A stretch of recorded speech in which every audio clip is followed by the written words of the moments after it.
What's an experience you shared with a friend where you both silently agreed to never speak of it again? Story 1. Nothing too crazy, but my best friend has never kissed a guy, and she was afraid she would mess it up, so she begged me to teach her first. I'm a girl, by the way.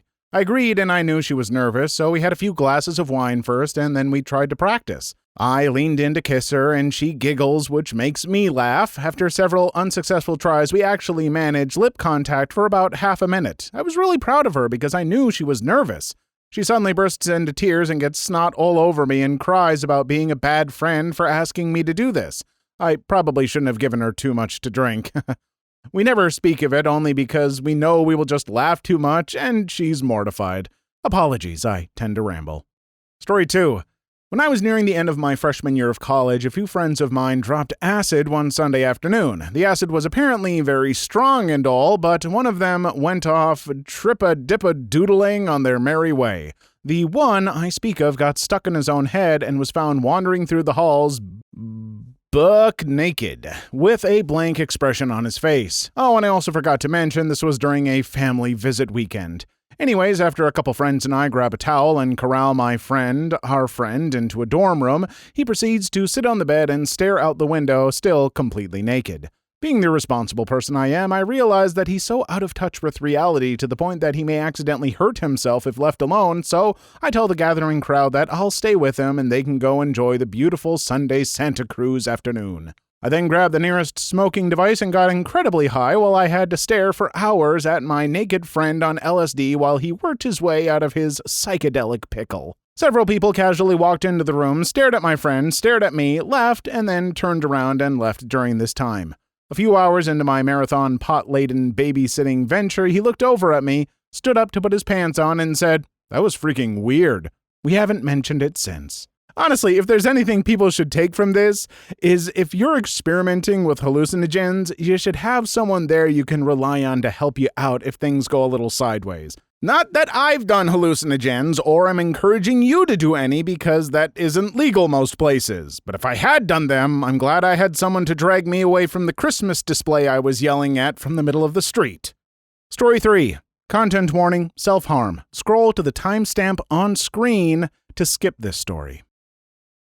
When I was 15, my friend Gerald was staying over for the weekend. It was the typical Friday night. We were up playing video games on my N64, shooting the crap and watching random horror movies at a low volume with the dialogue replaced with our own snarky narration while he browsed the net on my computer. This would be rude ordinarily, but he didn't have a computer or the internet at his home, and it was an opportunity to get him some exposure to both. We were playing Gauntlet Legends when he paused the game and looked at me. "Dude, your arm's bleeding."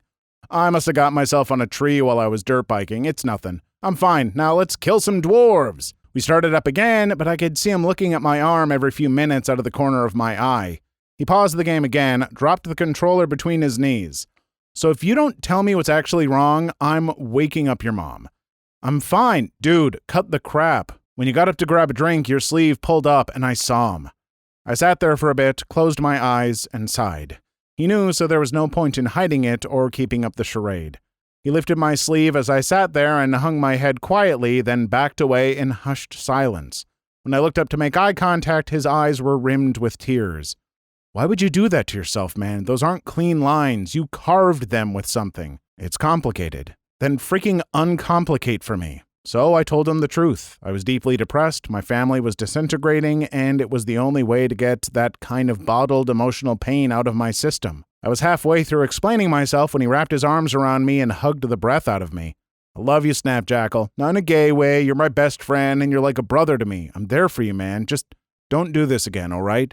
I won't tell anyone, but you better frickin' promise me you'll call me the next time it gets that bad." The rest of the night was understandably strained. No matter how we tried to forget it all, the elephant was still in the room. We never spoke about it again. He did his best to pretend nothing had happened the next day and would flat out not acknowledge my wounds. I'm glad your friend persisted, and I hope you took his words seriously. Same goes for any of you watching or listening. If you're struggling with self-harm, depression, or worse, please talk to someone you can trust. And if you see a friend and think you see a reason like this to speak up, please do so. I know it's awkward, but it might just save their life.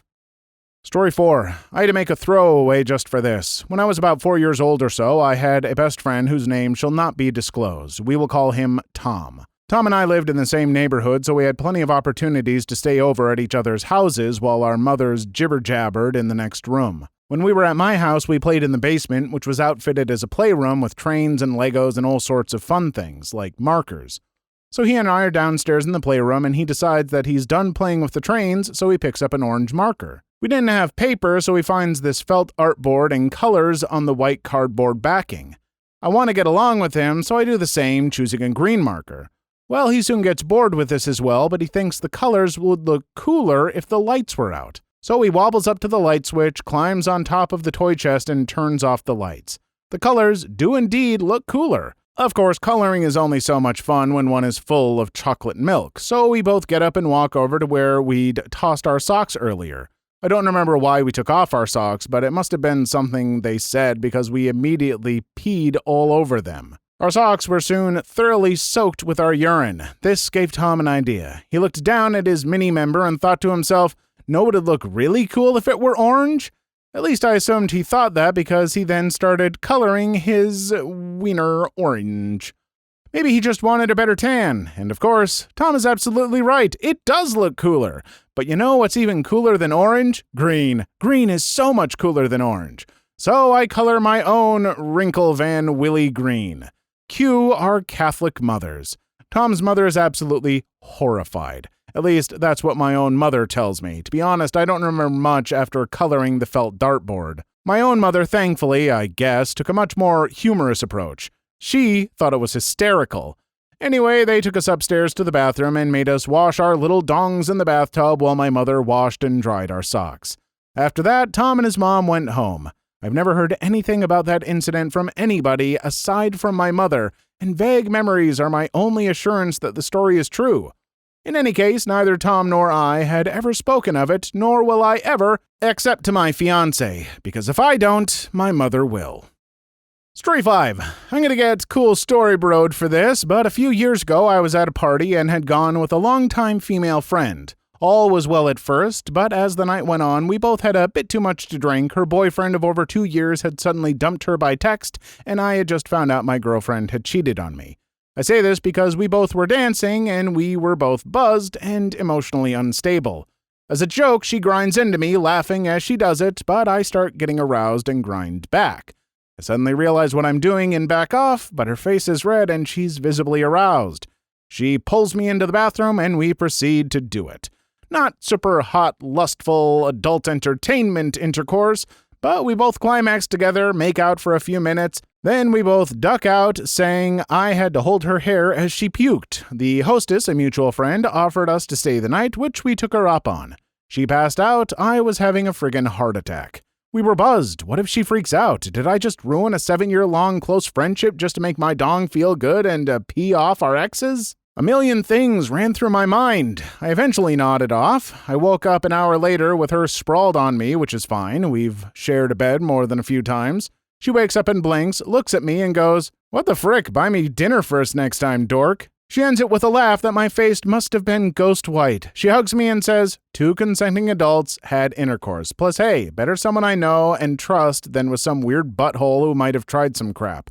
We're still friends, okay? If you need to be alone, I understand. I hug her back and ask her if she's up for some IHOP. All is well, we're still best of friends and hang out regularly. That was about 2 years ago, and we both haven't said a word about it. Though I still blush when I hear Buttons by Pussycat Dolls. First, just to be a party pooper for a second, if you have to question whether or not you're both sober enough to do it, the safest bet is to back off or at least ask. Not saying you were in the wrong, you had a buzz, she had a buzz, emotions were high, you both sound a little compromised. I'm glad things worked out well enough and you were able to be adults about things and remain friends. I just want everybody to be safe and make sure there's consent. Story 6. My best friend's husband hit on me a month before the wedding. We had all been drinking that night. He was wasted and I was slightly tipsy but fully aware. I told him off and told him if I ever found out that he tried that with another girl, I'd rip his appendage off. I was maid of honor at the wedding and I never told her. I thought about it, but they had already bought a house together, the wedding was set, and she was so dang happy. I put it out of my mind and pretended it never happened, and I'm glad I did. They were married for 5 years before she got brain cancer and died, leaving behind the daughter.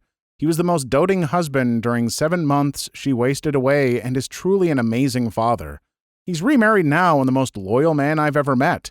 If I had taken his one idiot move as the basis his life, I could quite possibly have ruined a lot for him and for her. I was unsure if I was doing the right thing at the time, but now I know it was definitely the best thing to do. I'm sorry to hear your friend died, but gosh, it's nice to hear a story beginning the way yours did, where the assumed prick/B redeems himself at the end.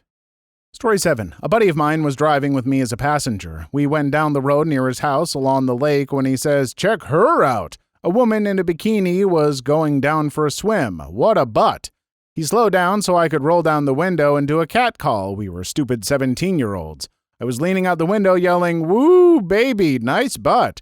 She turned around. It was his mom. A nice butt is a nice butt probably made her day. Unless they lived inside a late 90s coming-of-age comedy, I think she was probably not the happiest to have her son's friend saying that to her.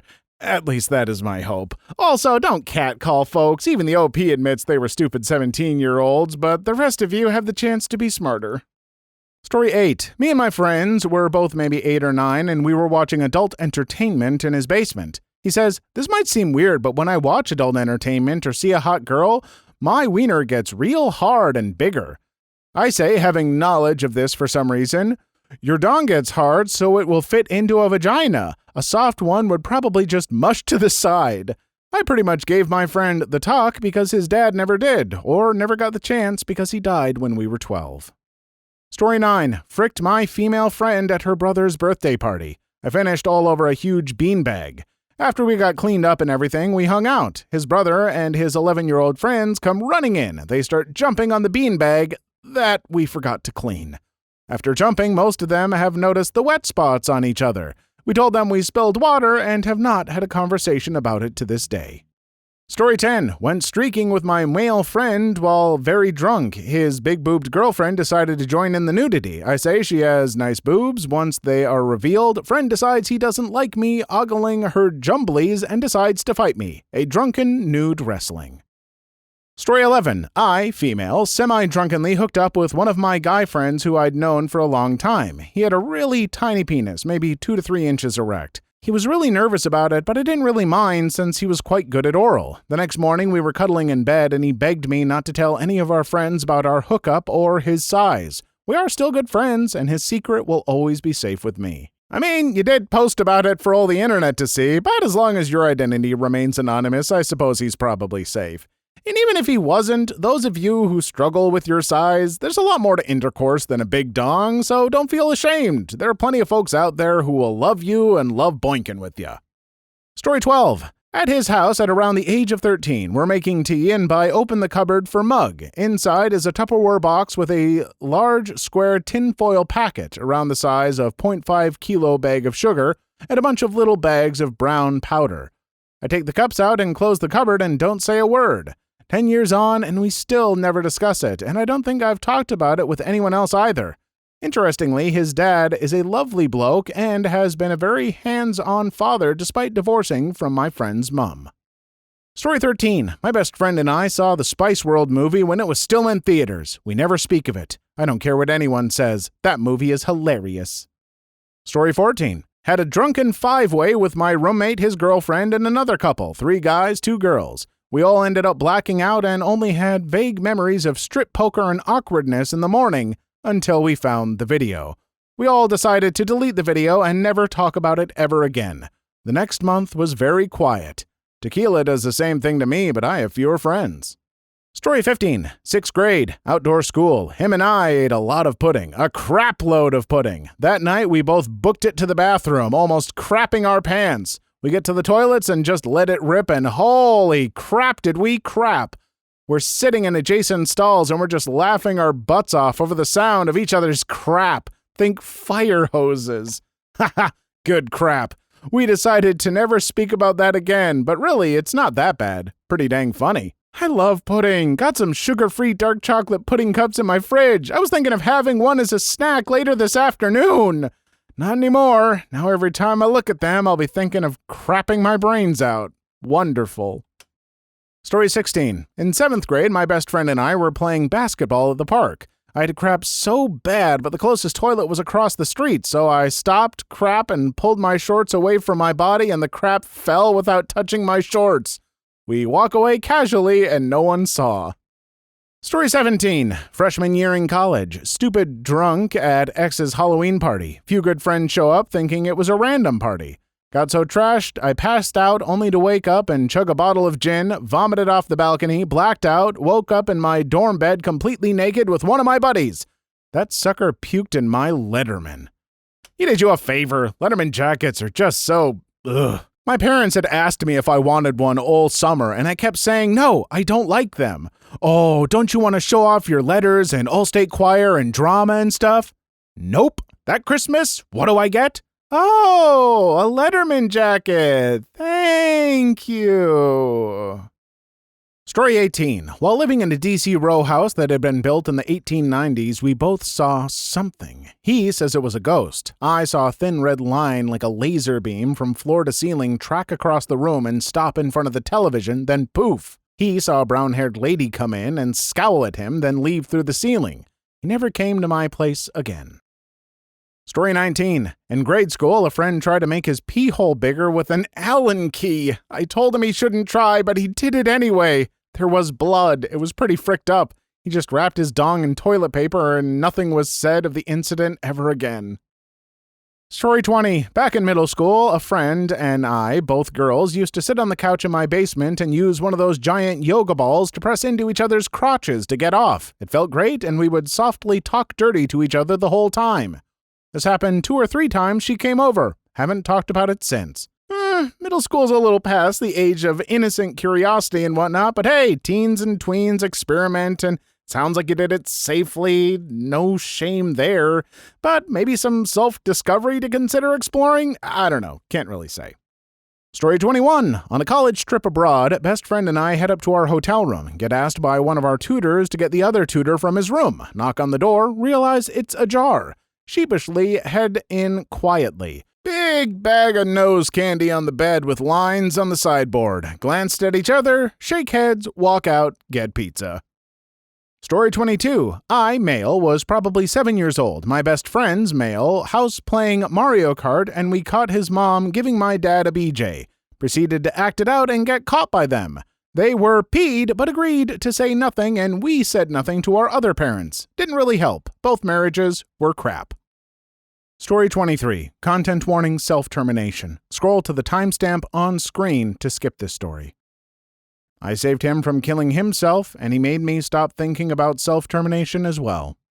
Story 24. I was drinking heavily with my sister's boyfriend, and we woke up spooning naked in bed. Story 25. Me and my friends watched Fight Club. We never talk about it. You broke the first rule of Fight Club. I am Mr. Fact's endless disappointment. Story 26. I'd love to say it, but I agreed that I'd never speak of it again. Finally, one friggin' person that can actually keep a secret. Story 27. I taught a friend how to use a vibrator when she was spending the night with me.